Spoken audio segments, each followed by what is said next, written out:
Hey guys, it's Kip here from KDC Marketing, and in today's video, I want to show you some common padding sizes that I like to use inside of Wix Studio. So whenever I create a website in Wix Studio, I like to have some common padding sizes, and that's the green section here in this section, and there's also padding inside of cells and other sections too. So some of the common sizes that I like are 3%. So if you come down here to the section inside of layout, this is where you get the padding.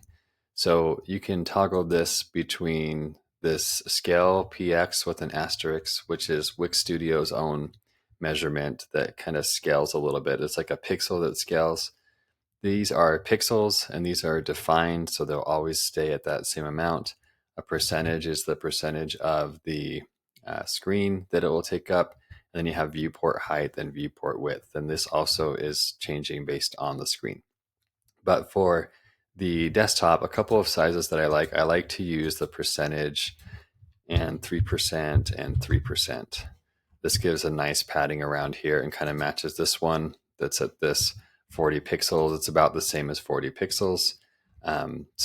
But again, it's a percentage, so that's one I like to use. If you want a more exact measurement, then I would use pixels and then just bump this up to 40 pixels. And if you need to do one side different than the other, you can edit all four individually. But if you edit in pairs, it's usually a little faster. So anyways, I like to use that one. So I like to use the 3%, or I like to use the 6% for a little bit more padding here. If I need a little bit more of a buffer on the sides, then I like to use the 6%.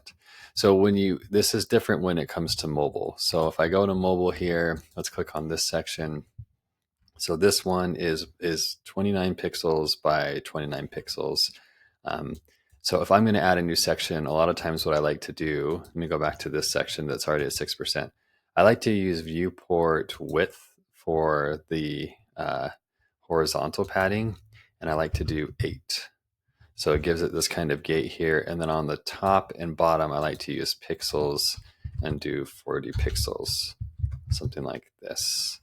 So if this section had that applied, this is what it would look like. So let's change this to viewport width and let's go to 8.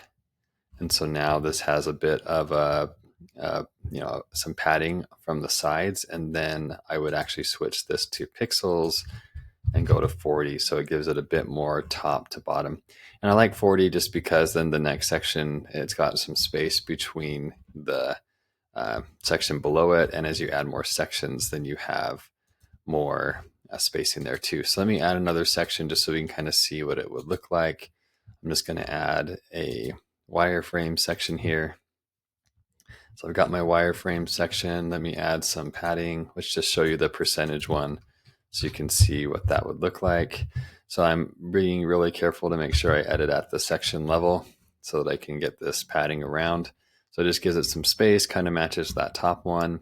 And then as I come here into mobile, I would change this to be the viewport width is 8, and then the top and bottom is going to be 40 pixels. So you can kind of see what this would look like compared to these sections. So if I were to preview this, you have the space here, and then this section starts. Now the reason there's a gap here is because I had this section I created. I'm going to delete that, and now there won't be so much of a gap.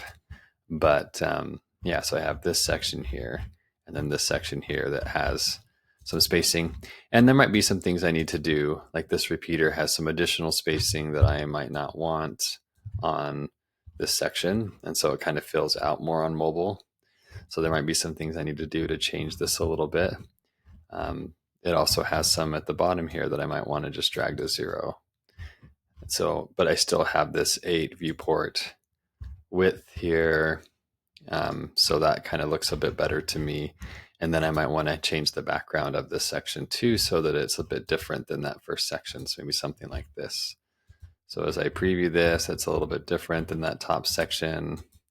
And I can kind of see where one starts and one ends. I don't really love that color with this content. It's not the best. I might go with something lighter and something a bit more. If we edit this, yeah, something a bit lighter here, like this. F8, F8. So something a little lighter, but you can choose whatever you want to do for those different sections. But that reads a little better than the last one. So just wanted to show those common sizes that I use. Of course, every website's different, and I might use certain types of padding or margins and different things for different websites. I might edit some individually. I might edit some in pairs. I might have the left and right side be in percentage, but the top and bottom be in pixels, or viewport width and viewport height and everything. But those are some of the ones that I really like. I like 3% for desktop, 3% on top and bottom and right and left. I like 6%. And then I like the 8 and the 8 viewport width and the 40 pixels here for mobile.